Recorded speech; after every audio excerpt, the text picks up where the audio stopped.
ॐ गुरुर्ब्रह्मा गुरुर्विष्णु गुरुरेव महेश्वरः गुरुर्साक्षात् परब्रह्मः तस्मै श्रीगुरुवे नमः।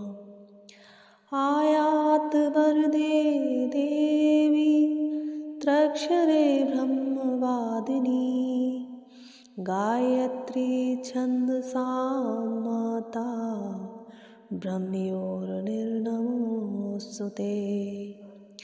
ॐ श्रीगुरुवे नमः।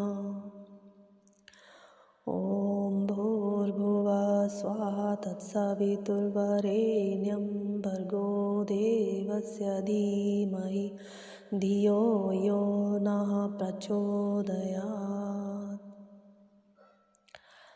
आप सभी को बहुत बहुत नमस्कार। आज की हमारी प्रज्ञा पुराण कथा का आरंभ होता है।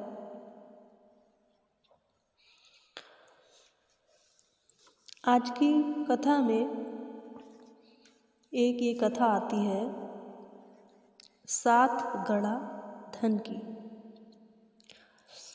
इसका है प्रसंग। मधुवर्त नामक वैश्य महाराज समुद्रदत्त के यहाँ नौकरी करता था। जितना मिलता था उसमें घर का अच्छा गुजर बसर चलता था। बालक बच्चे सभी सुखी थे। एक दिन मधुवर्त जंगल से गुजर रहा था तो पीपल से एक आवाज़ आई, 7 घड़ा धन लोगे? मधुवर्त लालच में आ गया। उसने हाँ कर दी।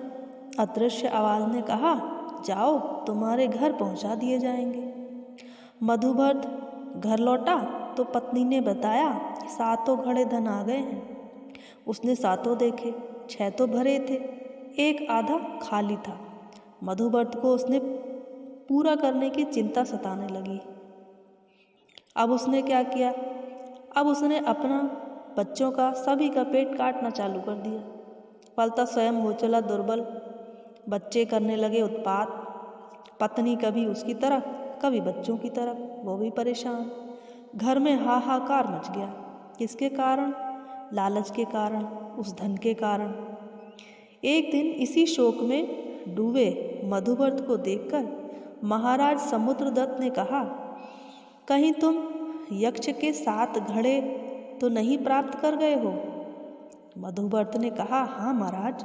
वे हंसकर बोले, तुम्हारे दुखों का यही कारण है। सुख चाहो तो उन्हें लौटा दो। गलती समझ में आई तो मधुवर्त ने घड़े लौटा दिए और जितना कुछ उनके अपने पास में था उसी में गुजारा करने लगे। इस तरह से ये कथा हमें बताती है कि लालच जो है, लालच करने से दुख हमारे पास आते हैं, सुख नहीं। जो लोग भले होते हैं वे तो किसी प्रकार उभर आते हैं, पर कुटिल चाल चलने वाले अंततः स्वयं गिरते हैं। ऐसे गीदड़ वेशधारी अनेक व्यक्ति समाज में बैठे हुए हैं। एक प्रसंग और है इसमें। एक गीदड़ था, एक दिन गड्ढे में गिर गया। बहुत उछल कूद की लेकिन बाहर नहीं निकल पाया। अंत में हताश होकर सोचने लगा कि अब इसी गड्ढे में मेरा अंत हो जाना है। तभी एक बकरी को मिमियाते हुए सुना। तत्काल ही दौड़कर वहीं पे कुटिल अपनी दिमाग चलाने लगा। वो बकरी से बोला, बहन बकरी, यहाँ अंदर खूब हरी भरी घास है और मीठा मीठा पानी है। अगर पियो और खाओ तो आ जाओ। बकरी उसकी लुभावनी बातों में आकर गड्ढे में कूद गई। चालाक गीदड़ बकरी को पीठ पर चढ़ के गड्ढे से बाहर कूद गया और हंसकर बोला, तुम बड़ी बेवकूफ़ हो, मेरी जगह खुद मरने गड्ढे में आ गई हो। बकरी बड़े सरल स्वभाव की थी। वो बोली, गीदड़ भाई, मेरी उपयोगितावश कोई ना कोई मुझे निकाल ही लेगा, किंतु तुम अपने दुर्गुणों के कारण विनाश के बीज बो ही लोगे। थोड़ी देर में मालिक ढूंढता हुआ बकरी को निकाल ले गया। रास्ते में जा रही बकरी ने देखा कि वही जो गीदड़ था वो शिकारी के तीर से घायल हुआ झाड़ी में कराह रहा था। जब मनुष्य अपने बलबूते दल से नहीं उबर पाते, ये परम पूज्य गुरुदेव का कहना है, जब मनुष्य अपने बलबूते दल से उबर नहीं पाते तो मुझे अवतार लेकर परिस्थितियां सुधारनी पड़ती है। परम पूज्य गुरुदेव स्वयं अवतार है, अवतार थे, हमारे शब्दों में तो अभी भी हैं। इस सुविधा साधन रहते हुए भी मनुष्यों को जिस विनाश विभीषिका में फंसना पड़ रहा है, उसका मूल कारण क्या है? आस्था संकट। उसके निवारण हेतु मुझे इस अस्थिर समय में इस बार प्रज्ञावतार के रूप में अवतरित होना है। पिछले 23 बार की तरह इस बार भी बिगड़े संतुलन को फिर संभालना है। ये महाकाल का कथन है। मानवीय पुरुषार्थ की अपनी महिमा महत्ता है, लेकिन जब मनुष्य दुर्बुद्धि जन्य विभीषिकाओं के सामने स्वयं को विवश असहाय अनुभव करता है, तब परिस्थितियां अवतार प्रकटीकरण की बनती है। भगवान ने हर बार मानवता के परित्राण हेतु असंतुलन की स्थिति में अवतार लिया है और सृष्टि की डूबती नैया को पार लगाया है।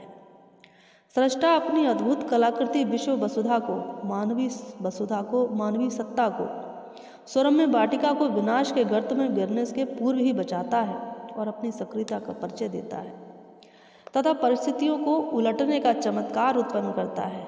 यही अवतार है।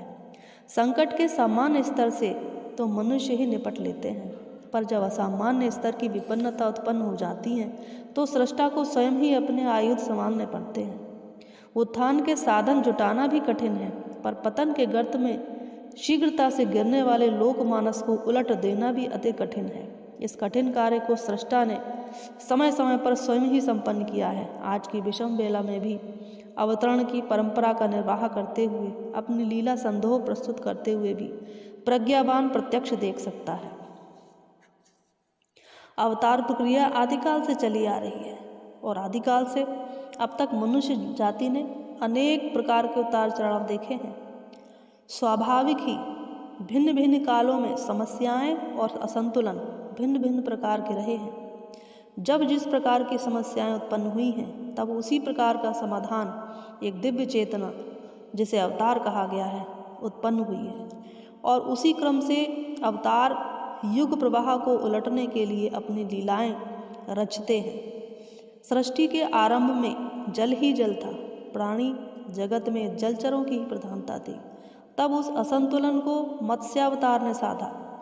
जब जल और थल पर प्राणियों की हलचलें बढ़ी तो उसके अनुरूप क्षमता संपन्न कच्छप काया ने संतुलन बनाया। उन्हीं के नेतृत्व में समुद्र मंथन के रूप में प्रकृति दोहन का पुरुषार्थ संपन्न हुआ।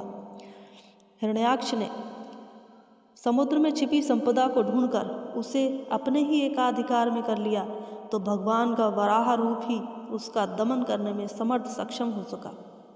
जब मनुष्य अपनी आवश्यकता से अधिक कमाने में समर्थ हो गया तो संकीर्ण स्वार्थपरता से प्रेरित संचय की भी प्रवृत्ति बढ़ी। संचय और उपभोग की पशु प्रवृत्ति की उदारता में परिणत करने के लिए भगवान वामन के रूप में प्रकट हुए।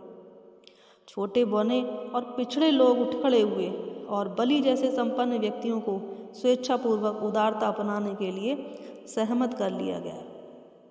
उच्छृंखलता जब उद्यत और उद्दंड हो जाती है, तब शालीनता से उसका शमन नहीं हो सकता, प्रत्याक्रमण द्वारा ही उसका दमन करना पड़ता है। ऐसे अवसरों पर नरसिंहों की आवश्यकता पड़ती है और उन्हीं का पराक्रम अग्रणी रहता है। उन आदिम परिस्थितियों में भगवान ने नर और व्याघ्र का समन्वय आवश्यक समझा तथा नरसिंह अवतार के रूप में दुष्टता के दमन एवं सज्जनता के संरक्षण का आश्वासन पूरा किया।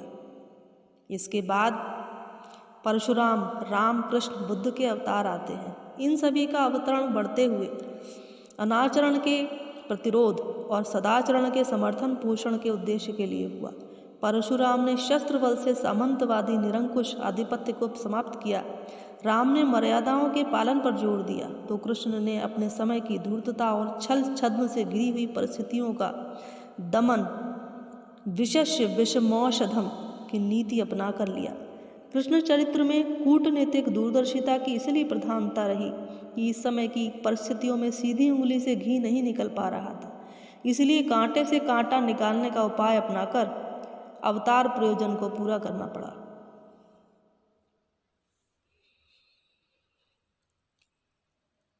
प्रज्ञावतार बुद्धावतार का उत्तरार्ध है। बुद्धि प्रधान युग की समस्याएं भी चिंतन प्रधान होती हैं। मान्यताएं, विचारणाएं, इच्छाएं ही प्रेरणा केंद्र होती हैं और उन्हीं के प्रभाव में सारा समाज रहता है। ऐसे समय में अवतार का स्वरूप भी तदनुरूप ही हो सकता है। लोक मानस को अवांछनीयता, अनैतिकता और मूढ़ मान्यता से विरत करने वाली विचार क्रांति ही अपने समय की समस्याओं का समाधान कर सकती है। पूर्वार्ध में धर्म चक्र का प्रवर्तन हुआ था। धर्म धारणा का सम्मान करते हुए लाखों व्यक्तियों ने उसमें भाव भरा योगदान दिया था।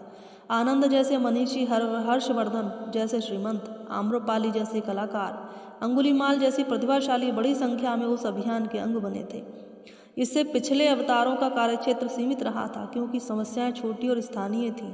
बुद्ध काल तक समाज का विस्तार बड़े क्षेत्र में हो गया था, इसलिए बुद्ध का अभियान भी भारत की सीमाओं तक सीमित नहीं रहा और इन दिनों जितना व्यापक प्रयास संभव था उतना अपनाया गया। धर्म चक्र परिवर्तन भारत से एशिया भर में फैला और उससे भी आगे बढ़कर उसने अन्य महाद्वीपों तक अपना आलोक बांटा। परम पूज्य गुरुदेव का कथन है कि निराकार होने के कारण मैं प्रेरणा ही भर सकता हूँ। गतिविधियों के लिए शरीरधारियों का आश्रय लेना पड़ता है। इसके लिए वरिष्ठ आत्माएं चाहिए। इन दिनों अग्रदूत बनाने के लिए उन्हीं को खोजना, उभारना और सामर्थ्यवान बनाना है, जिससे कि अपने प्रभाव वर्चस्व से वे समूचे समुदाय की दिशा बदल सके, समूचे वातावरण में परिवर्तन प्रस्तुत कर सके। परम पूज्य गुरुदेव के इन्हीं विचारों को देखकर मेरे मन में भी एक प्रेरणा हुई कि मैं भी किसी तरह उनके विचारों को जन जन में प्रसारित करूं।